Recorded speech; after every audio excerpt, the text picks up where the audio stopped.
नमस्कार विद्यार्थी मित्रांनो, SMD physics and math academy मध्ये आपले स्वागत आहे. मित्रो, आज आपण फिजिक्सचा दुसरा चॅप्टर पाहणार आहोत, मेकॅनिकल प्रॉपर्टीज ऑफ फ्लुइड. फार सुंदर आणि सोपा चॅप्टर आहे.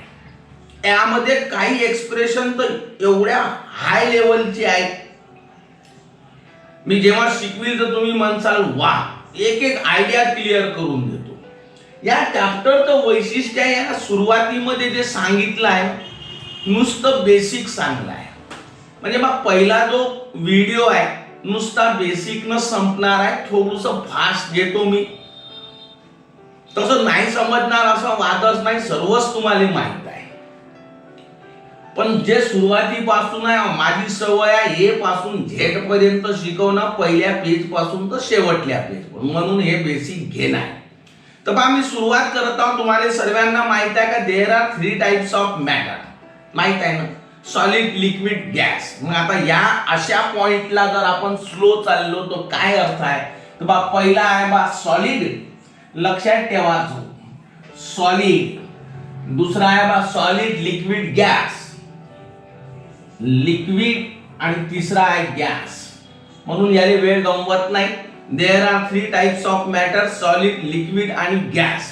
आहे ना, सॉलिड बद्दल बोलून राहिलो 10व्या वर्गात, 8व्या 9व्या 8व्या वर्गात, तसा 8th क्लास मध्ये. It has fix shape and volume.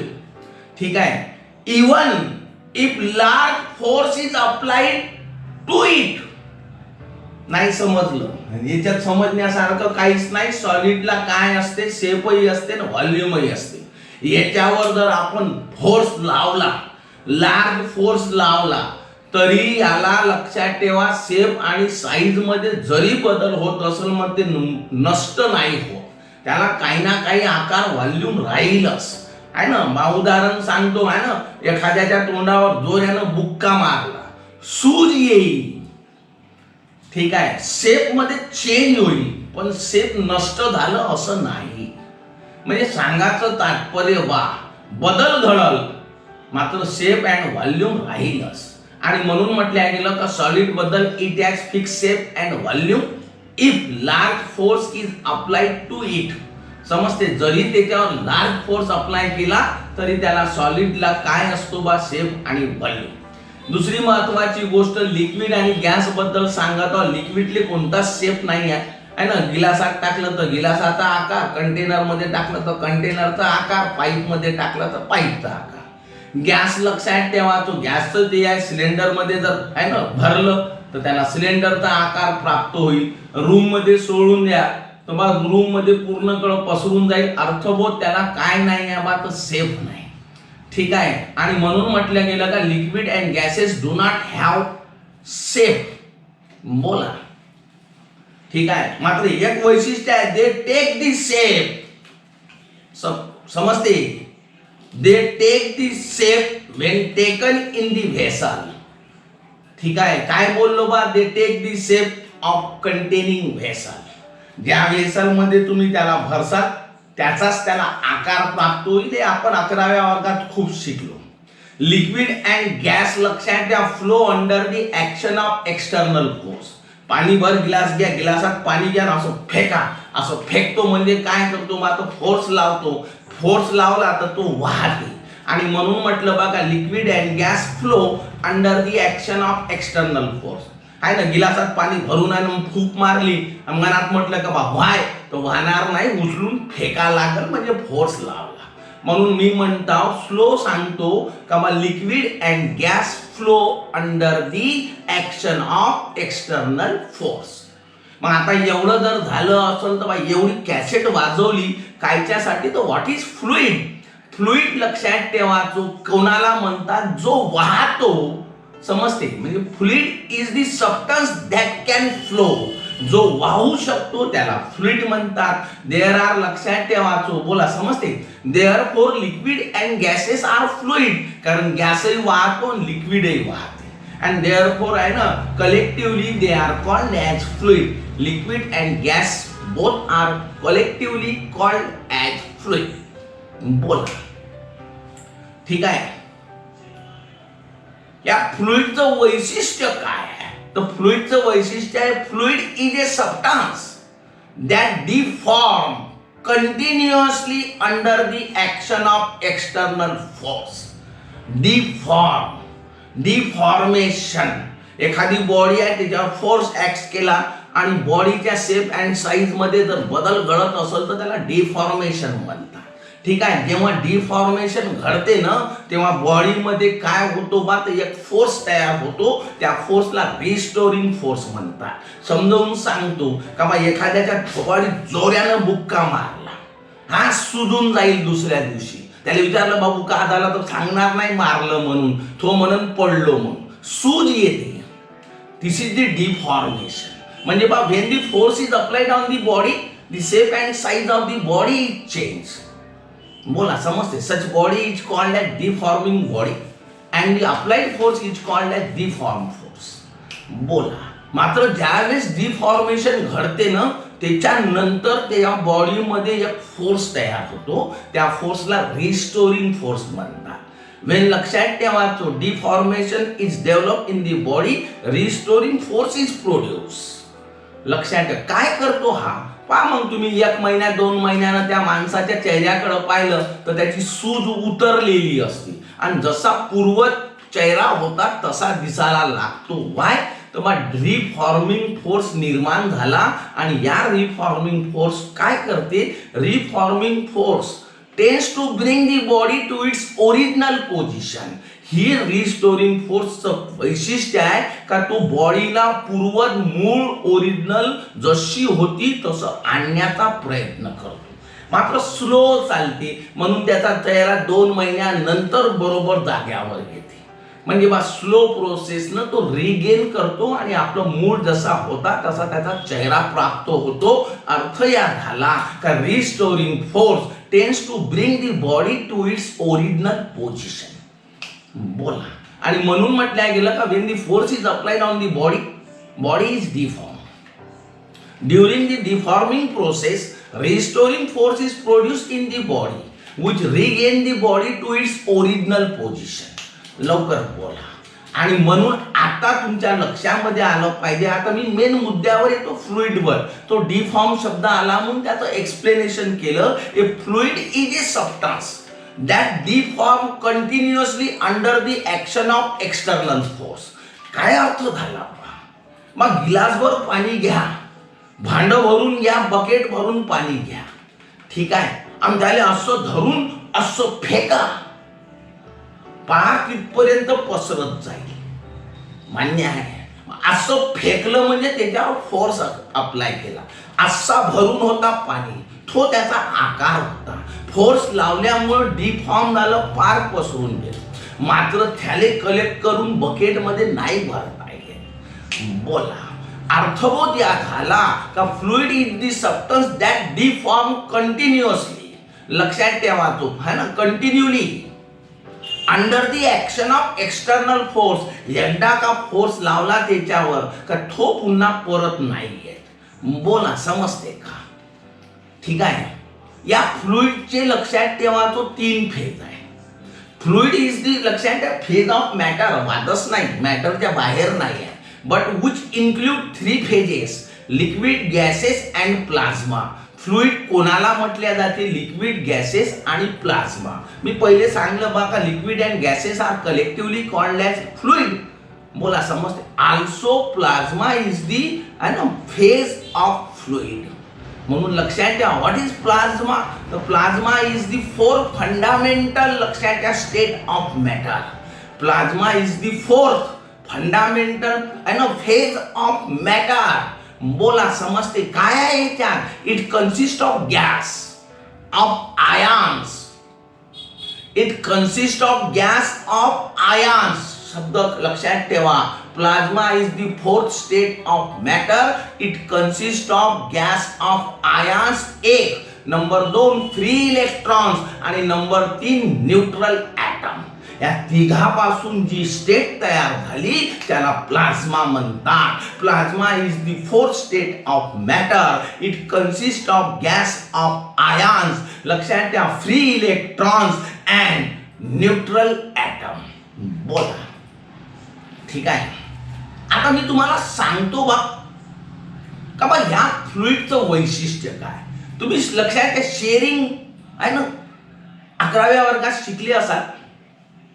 काय शिकले असाल तर बा स्ट्रेस स्ट्रेन, ठीक आहे, शेअरिंग स्ट्रेन आहे ना, त्याला मॉड्युलस म्हणतात, शिअर मॉड्युलस. बोला बा, तर बा माझं म्हणणं कान देऊ नाही का, shear modulus, shear modulus of fluid is 0. मला माहित आहे डोक्यावरून गेलं वाक्य वाचलं बा, शिअर मॉड्युलस आहे असं वाचून नाही, त्याचं अंतःकरणापर्यंत मिनिंग पोहोचला पाहिजे, ब्रेन पर्यंत नाही, इथपर्यंत घे, त्याला म्हणते शिकणं. Shear modulus of fluid is 0. ठीक आहे. तुम्ही जर शिकले असाल ना खरं 11व्या वर्गात, तर तुम्हाला एक गोष्ट सांगतो का बा, लक्षात ठेवा काय सांगत हा. ठीक आहे. तर बा शिअर मॉड्युलस बद्दल मी सांगून राहिलो. मग एक रेक्टँग्युलर, लक्षात ठेवा मी काय घेतला, एक ब्लॉक घेतला असं रेक्टँग्युलर, याला नावही देऊन टाकतो मी ABCD असं.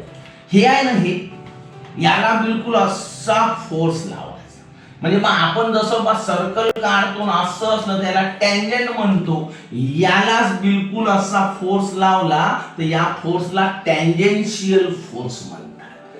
टँजेन्शियल कारण काय रे बात, याले तो हा टँजंट झाला, टँजेन्शियल फोर्स, बाकी काहीच नाही. हाय फोर्सच पण असाच लागत आहे म्हणून याला टँजेन्शियल फोर्स म्हणतात ना, एफनच दाखवते.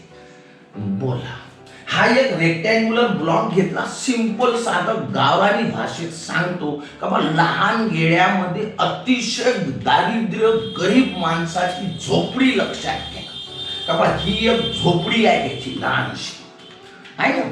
आपण जातो त्याच्या झोपडीपाशी, एखादा आहे ना खराब माणूस गेला त्या झोपडीपाशी आणि त्यानं काय केलं, एवढीशीच राहते झोपड्या, आणि लात मारली, कुठं मारली, या अप्पर सरफेस, जोऱ्यानं मारली, मजबूतीने चांगली पक्की बांधून ठेवली होती. लात मारल्याबरोबर काय झालं मग, ही जी वरची सरफेस आहे ना, अशी मागून लात मारली तर हे वरची सरफेस अशी हल्ली, अशी हल्ली म्हणजे हे जे आहे ना, अशी मारली तर अशी कलली, तिरपी झाली. तर हे बाजू आहे ना, हे समोरचं जे झोपडी आहे हे असं जाईल, ही बाजू अशी झुकून जाईल. हे झुकली म्हणजे हे पणच तो झुकल ना असं. ठीक आहे. मात्र गाव खाली काय राहते, तर खाली जमीन राहते. हे बॉटम आहे, बेस आहे, आणि लात मारल्यानंतर वरचा भाग हल्ला, डिस्प्लेस झाला, पण खालचं हल्लं का नाही हे फिक्स आहे. डोक्यात बसलं तर बा लक्षात ठेवायचं, शेअरिंग आहे ना मॉड्युलस, शिअर मॉड्युलस हे सांगत. हे झोपडी म्हणजे सॉलिड आहे. ठीक आहे. याच्या वरच्या भागावर आपण छप्पर म्हणतो, आपण समजते का, फ्लोअर. या छपरावर लक्षात ठेवा आपण लात मारली म्हणून हे असं समोर सरकलं, हे बाजू इथं होती अशी झुकून गेली, इथं आली, हे बाजू इथं होती, इथं आली, मात्र खालचा बेस हल्ला नाही, फिक्स आहे. बोला बा, एवढं जर तुम्हाला समजलं असेल तर पुढचं सांगत. एवढं मी मराठीत बडबड केली तर आता तुमच्या डोक्यात आलं पाहिजे बाबा, मी शेअरिंग स्ट्रेन बद्दल शिकवत आहोत, फारच महत्वाचं मिनिंग सांगणार आहोत. ऐका, टाइमपास नाही बिलकुल. Consider the rectangular block ABCD when tangential force is applied to the upper surface, ठीक आहे, and lower surface CD is fixed. बोला, अप्पर सरफेस इज डिस्प्लेस, इथं होता इथं आला A डॅश, इथं होता इथं आला B dash. Upper surface is displace from A to A dash and B to B dash. बोला, बट समजते का, लोअर लेयर और lower surface is fixed, therefore lateral displacement of any layer, हे वाली डिस्प्लेसमेंट झालं, to its distance. Lateral displacement of any layer to its distance from fixed layer is called shearing strain. Strain शब्द वापरला बरोबर ऐका. Is called shearing strain. काय म्हटलं रे बा व्याख्या 11व्या वर्गावर पूर्ण बेसिकच आहे. रेशियो ऑफ डिस्प्लेसमेंट ऑफ है ना lateral displacement of any layer है ना to its distance from fixed layer. The ratio of lateral displacement of any layer to its distance from fixed layer is called as shearing strain. बोला हे कोणाला possible झालं? सॉलिडला. तुम्ही लिक्विडचा आपल्या फ्लुइडचा विचार करसाल तर याच्यामध्ये लिक्विड आहे, याच्यामध्ये गॅस आहे. लिक्विड घेसाल तर लिक्विडले कुठं लोअर लेवल फिक्स राहील व थांबणार थोडं आहे. गॅस घेसाल तर मग गॅस कुठं एका जागेवर त्याची का फिक्स लेअर होईल का? नाही, ते थांबणारच नाही. मग फिक्स लेअरच नाही आहे तर त्याला शेअरिंग मॉड्युलस राहील कुठून? आणि म्हणून म्हटल्या गेलं का shear modulus of fluid is 0. Done. समजलं? हे आहे की meaning. Shear modulus of fluid is 0. वाक्य एवढंच लिहायचं आहे पण ज्याच्यात नॉलेज किती आहे ते महत्वाचं. सांग पहा. ठीक आहे, पुढं पहा. मी म्हटलं बा का shear modulus of fluid is 0. याचा अर्थ माहित आहे दुसरा का बा? लक्षात ठेवायचो हा जो फ्लुइड आहे म्हणजे वाहतं लिक्विड आणि गॅस हा याला हा काय करत नाही बात लक्षात ठेवायचो.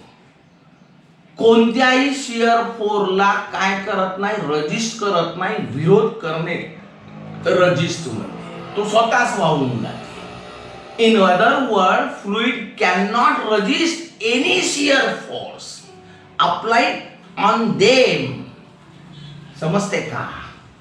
काय म्हटलं? Shear modulus of liquid fluid is 0. It means that fluid समजते cannot resist any shear force applied to them.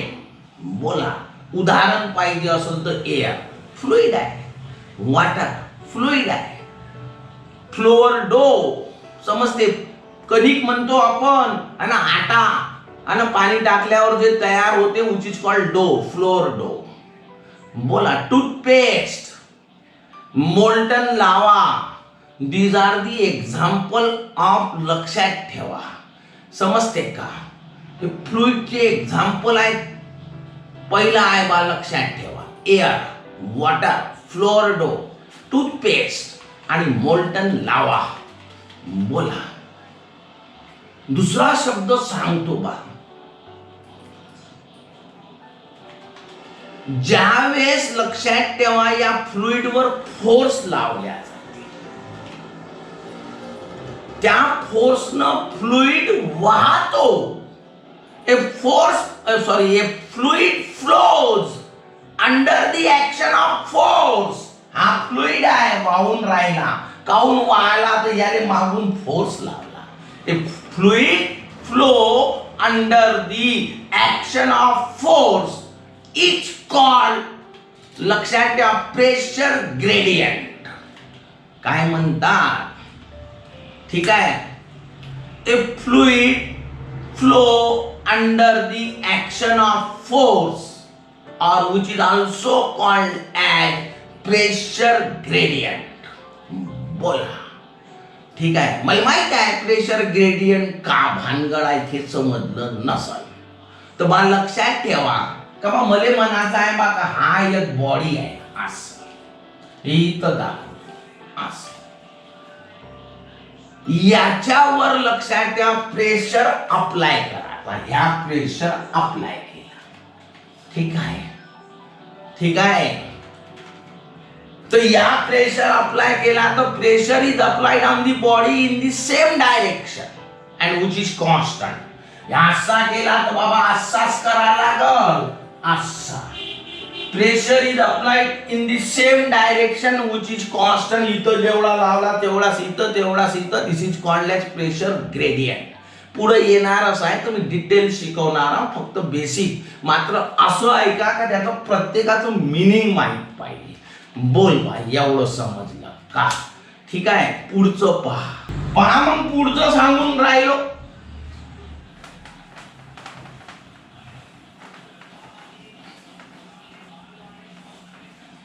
का बा आपल्याला माहित आहे, मी सांगणार का बाबा, तर प्रॉपर्टीज सांगणार आहोत फ्लुइडच्या, आयडियल फ्लुइडच्या प्रॉपर्टी. पहिली गोष्ट तर फ्लुइड आयडियल राहतच नाही, तरी जबरदस्तीनं आयडियल असेल तर त्याच्या प्रॉपर्टी. पहिली आहे बा, लक्षात ठेवा, फार सोपा आहे, 4 शब्दात लक्षात ठेवा, वेळ गमवू नका. It is incompressible. कॉम्प्रेस समजते, दबणे. It is incompressible. बोला है ना. Its density is constant. ठीक आहे. दुसरा, इट्स फ्लो इज इररोटेशनल. ठीक आहे. Its flow is irrotational. Its flow is smooth and no turbulence. काय सांगता, स्मूथ कायले म्हणते रे बा, असा गेला तर स्मूथ गेला. This is smooth. टर्ब्युलिन हा जो म्हटला बा का, हे असा गेला, हे असा गेला, हे असा गेला, या असा गेला, या असा गेला, असा गेला, असा गेला. This is turbulence. मग पहिलं म्हटलं बा फ्लुइड आहे ना, प्रॉपर्टीज ऑफ आयडियल फ्लुइड. पहिली प्रॉपर्टी आहे, it is incompressible. Its density is constant. Its flow irrotational. Its flow is smooth. समजते. And no turbulence. बोला. It is non viscous. Viscous म्हणजे सरळ सांगायचं म्हणजे चिकट. माझी गोष्ट आहे का, बरोबर लक्षात राहा. अहो चिकट असेल तर वाहणारच नाही, तिथं चिपकून राहील. पण तसं नाही होत आहे ना, आपल्या अडाण्या भाषेत पटकन डोक्यात कसं ठेवा. It is non viscous. There is no internal friction in the flow. समजते. That is fluid has no viscosity. सांगतो का बा हा लिक्विड आहे अशी कल्पना करा. हा लिक्विड आहे तर बा याच्या ज्या ह्या इंटरनल लेअर झाल्या, सरफेस झाल्या, या इंटरनल लेअर मध्ये आहे ना बा फ्रिक्शनल काय बा फोर्स नसावं. लक्षात ठेवा. There is no. लक्षात ठेवाचो. समजते का. There is no internal friction between internal surface. वरून गेलं डबल. पहिलं वाक्य म्हटलं इट इज नॉन विस्कस. याचा अर्थ होते बघा, लिक्विडच्या ज्या इंटरनल सरफेस असेल, ते पाणी असो काही असो, ठीक आहे, त्याच्यामध्ये इंटरनल फ्रिक्शन राहत नाही. It is non viscous. It means that there is no internal friction between internal surface of the fluid. ठीक आहे. It means that it has no viscosity. नाही समजलं अजून मी डिटेल सांगतो. पाय बा, 2 भांडे घ्यायचे, 2 वेसल घ्यायचे. असं. ठीक आहे. इथून आहे का नाही, काय करायचं बा, हे जे काठ आहे ना, इथून असं पाणी भरातं, याच्यामध्ये हनी शहद समजते ते सोडा. एका भांड्यात असं काठानं पाणी सोडायचं, एका भांड्यात काठानं हनी सोडायचं. ठीक आहे. इथून जर ड्रॉपरनं पाणी सोडलं ना, तर भर इथून भरतं इथपर्यंत येऊन जाईल. ठीक आहे. म्हणजे बा water is easily poured in this vessel. बसला का डोक्यात. व्हाय?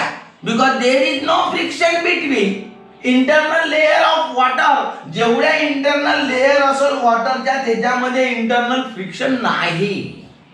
बोला. समजते. And due to this reason, first layer, second layer, third layer of water easily flow, and which is collected in the vessel. ठीक आहे. But in case of honey, there is internal friction between different layers of honey. चिकट राहते. बोला. आणि म्हणून तो जाईल, पण एक थेंब असा सोडला तर इथपर्यंत पोचायला खूप उशीर लागला. Y? There is internal friction between the internal layers of honey. ठीक आहे. तर बाबा म्हटलं बघा हनी बद्दल, शहद बद्दल का बा असा सोडला, पोचल नाही पण बाहेर वेळ गेली. काहून बा? तर याच्या इंटरनल सरफेस मध्ये आहे ना इंटरनल फ्रिक्शन जास्त आहे, म्हणून त्याला उशीर लागल आहे ना. तर या वॉटरच्या इंटरनल सरफेस मध्ये फ्रिक्शन हायच नाही, म्हणून तो लवकर पोहोचला. ठीक आहे. हेच आपण अडाण्या भाषेत म्हणतो का शहद चिकट आहे, म्हणून तो लवकर वाहणार नाही, पाणी चिकट नाही म्हणून लवकर वाहते. म्हणून मी पहिलेच सांगलं का विस्कस म्हणजे चिकट. ठीक आहे. पण फिजिक्स म्हणते का इंटरनल लेअर मध्ये इंटरनल फ्रिक्शन जर नसल तर which is non viscous. Internal layer मध्ये जर इंटरनल फ्रिक्शन असेल तर विच इज विस्कस. आता क्लिअर झालं. तर बा हा आहे ना honey is more viscous as compare to water. समजते? हा जास्त चिकट आहे याच्या तुलनेत. हे आपली अडाणी भाषा, म्हणून डोक्यात ठेवा. विस्कस म्हणजे न वाहणारा, चिकट आहे म्हणून चिपकूनच राहील. तर मग which is called as viscosity. ठीक आहे. पुढची प्रॉपर्टी सांगतो का बा फ्लुइड फ्लो स्टडी. स्टडी म्हणजे सहजतेने. याचा अर्थ काय बा? सहजतेने याचा अर्थ काय होईल रे? अबा हा वाहत आहे म्हणजे याची व्हेलॉसिटी इथून जो स्टार झाला तर इथपर्यंत त्याची व्हेलॉसिटी सर्व ठिकाणी कॉन्स्टंट राहील, कमी जास्त राहणार नाही. म्हणजे बा ज्यावेळेस व्हेलॉसिटी कॉन्स्टंट असते तेव्हा त्याला स्टडी फ्लो म्हणतात है ना. It flow study. It means that velocity of the fluid is constant in given time. बोला मग काय शिकलो बा? फक्त याच्या 4 प्रॉपर्ट्या. एका शब्दात एका स्टेटमेंट मध्ये कसं लिहायला लागते. तर मग fluid is incompressible, in rotational, non viscous and study. झाल्या प्रॉपर्ट्या. आता मी डिफरन्स बिटवीन सॉलिड आणि लिक्विड हे सांगत आहोत. हे तुमच्या पुस्तकात दिलं पहिल्या पेजवर, म्हणून नाईलाज असतो सांगणार. काहीच महत्वाचे पॉइंट नाही, मात्र हे बेसिक असल्या कारणानं आहे ना काही विचारून टाकते बोर्डाच्या परीक्षेत, म्हणून सांगणार difference between solid and liquid. तर बा लक्षात ठेवा सॉलिड बद्दल सांगत आहोत आणि लिक्विड बद्दल. बा सॉलिड हा काय आहे बा? याला फिक्स शेप आहे आणि व्हॉल्यूम आहे ना. जरी याच्यावर लार्ज फोर्स अप्लाय केला तरी इफेक्ट नाही होत. म्हणजे पहिलं डिफरन्स होईल का बा it has fix shape and volume even if large force is applied on it. असं तर इकडं it does not have own shape आहे ना. स्वतःचा शेप नाही, कायच्यात टाकला त्याचा आकार प्राप्त होते. It does not have own shape and they take the shape of containing vessel.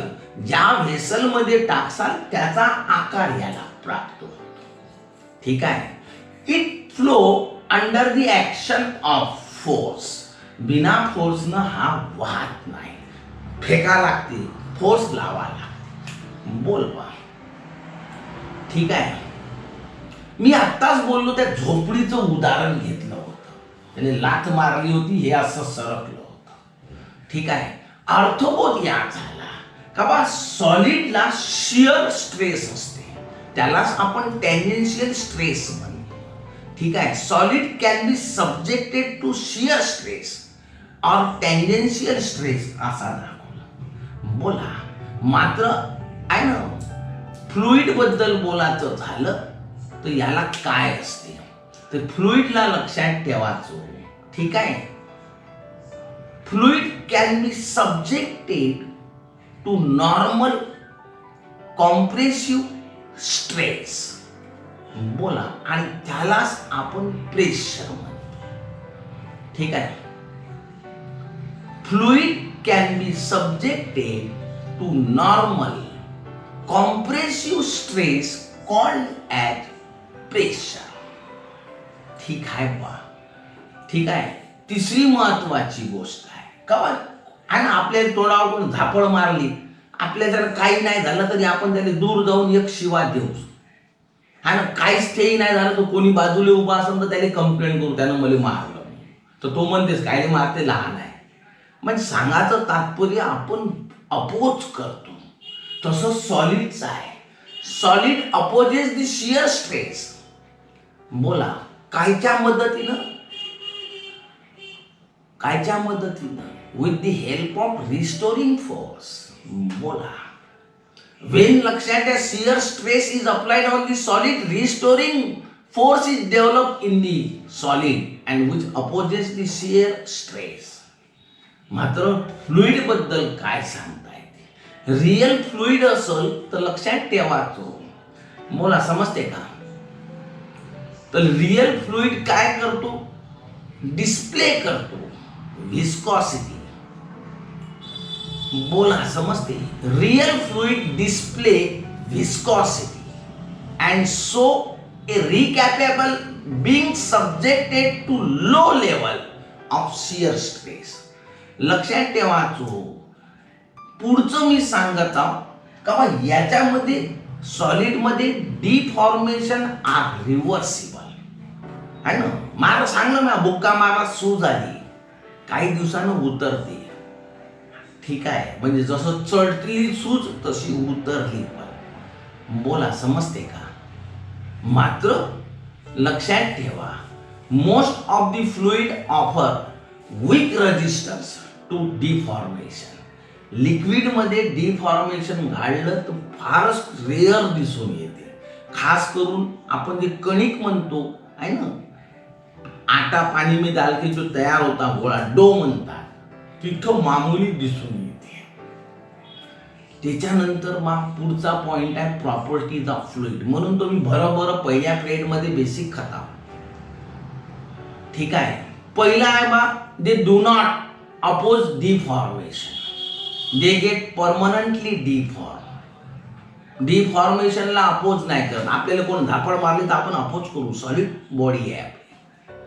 पाण्याचा गिलास घ्या, फेकून द्या, काहीच म्हणणार नाही. तो पसरला तर पुन्हा कलेक्ट होऊन गिलास मध्ये येत नाही, म्हणजे परमनंट डिफॉर्म झाला. ठीक आहे. दुसरं वैशिष्ट्य आहे, they have to ability to flow. याचं ॲबिलिटी, क्षमता आहे वाहण्याची. साधं सिंपल स्टेटमेंट आहे. ठीक आहे.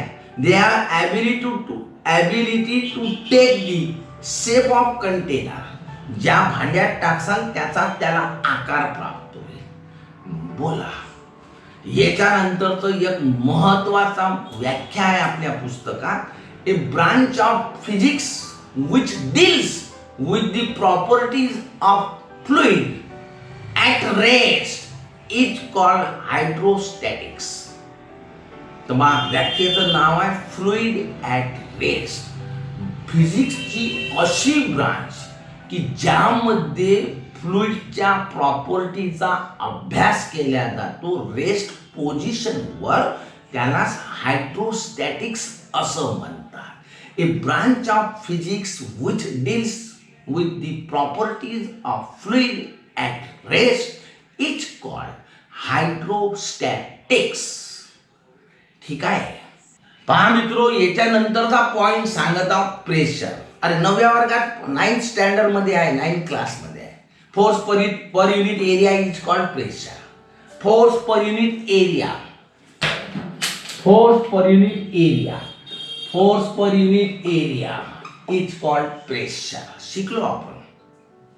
प्रेशर फ्लुइड आहे, रेस्ट पोझिशन मध्ये आहे. ज्यावेळेस लक्षात ठेवायचो, समजते का?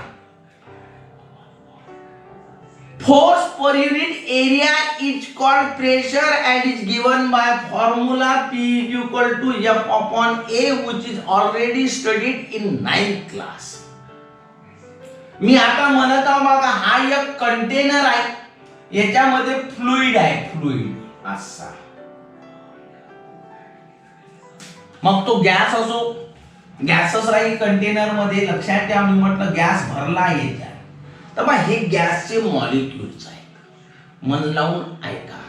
कोणाच्या कॉन्टॅक्ट मध्ये आहेत? या कंटेनरच्या वॉलच्या म्हणा का बेसच्या याच्या कॉन्टॅक्ट मध्ये आहे असं. हे आहे ना, गॅसचे मॉलिक्युल कधी कॉन्स्टंट राहणार नाही, स्थिर राहणार नाही. ते काय करतील मग असे सतत मूव्ह होत राहील. आणि गॅस म्हटल्यानंतर तो थांबणारच नाही असं. ते कसे जातील बा, तर त्याला काही डायरेक्शन थोडी आहे. मग हे काय होतात, हे असे इथून असा गेला, या वॉलने जाऊन स्ट्राईक झाला. हा वाला मॉलिक्युल इकडं स्ट्राईक झाला, हा इकडं, म्हणजे कसंही जाऊन ते वॉलला किंवा बेसला कुठं ना कुठं स्ट्राईक होतील असं. मग आता एवढं जर झालं असं तर लक्षात ठेवा, तो when the force is fluid is at rest, a force on the surface of contact. बोला, ठीक आहे. A force on the surface of contact may be wall or bottom of the container. बसला का डोक्यात? तर काय बोललो बा का बा, when the, लक्षात ठेवा, gas fluid such as gas is enclosed in the container, the molecule of the fluid in contact with the wall or bottom of the container exert a force on the wall of the container or bottom of the container. बोला, ठीक आहे. ह्या फोर्सचं बा लक्षात ठेवा. तर आपलं आता याच्यावरून या फ्लुइडच्या प्रेशरची व्याख्या तयार. A normal force exerted by fluid at rest per unit area of contact. कांदेव नाही का, आला आणि एवढ्या एरियावर त्यानं स्ट्राईक केलं म्हणजे फोर्स लावला. A normal force exerted by fluid at rest per unit surface area of contact is called pressure of the fluid, which is given by formula P is equal to F upon A. नवव्या वर्गाच्या फॉर्म्युल्याने makeup करून फक्त एवढं लाव. शब्द वापरला, normal force exerted by fluid at rest. Rest अवस्थेमध्ये असताना फ्लुइडनं लावलेला नॉर्मल फोर्स आहे ना, पर युनिट सरफेस एरिया, एक एकक एरियामध्ये लावलेला फोर्स, त्यालाच म्हणतात प्रेशर. व्हॉट इज आहे ना, प्रेशर ऑफ काय रे बात, फ्लुइड. तर मला लक्षात ठेवायचं, समजते का? What is pressure of fluid? A normal force exerted by fluid at rest per unit surface area of contact, वॉलचं कॉन्टॅक्ट आलं, is called pressure of the fluid and is given by formula P is equal to F upon A. SI unit is Newton per meter square. Dimension is L minus 1. असं M1 T minus 2. M1 T minus 2. This is the dimension. बोला, कल्पना करा, है ना, simple सांगतो का बा, उभी सरफेस आहे. उभी सरफेस म्हणजे आता कशी, अशी दाखवतो बा, अशी. हे उभी सरफेस व्हर्टिकल. त्यावेळेस व्हर्टिकल अशी आहे. तर बा, एक इकडून लागल, एक इकडून लागल, म्हणजे एक फोर्स इकडून लागल, एक फोर्स इकडून. डायरेक्शन सांगत हा. हॉरिझॉन्टल असेल तर मी अशी दाखवून देतो. हॉरिझॉन्टल म्हणजे अशी. तर एक वरून लागल, एक खालून लागल, बस. हे आहे फोर्स, हे आहे त्याचा एरिया या सरफेसचा. बोलवा, ठीक आहे. याचं वैशिष्ट्य एक माहित आहे, बरं झालं आठवण आली, सांगत आहो. पहा, प्रूफ न सांगतो. एक एक्झाम्पल सांगतो तुम्हाला, मग बढिया समजते. जेवढा ऑब्जेक्टचं वेट कमी असेल ना, तेवढा तो हाय प्रेशर अप्लाय करतो. तुम्ही म्हणताल का सर, कसं म्हणून राहिले? A object having small weight can exert high pressure. ठीक आहे, मात्र कंडिशन आहे, if it exert on small surface area. Weight तर ऑब्जेक्ट स्मॉल पाहिजे, पण त्यानं जर तो ऍक्ट होत असेल अतिशय लहान एरियावर, तर त्यानं अप्लाय केलेला प्रेशर खूप जास्त असतो. तुम्ही म्हणसाल बा कसं, तर बा लक्षात ठेवायचं.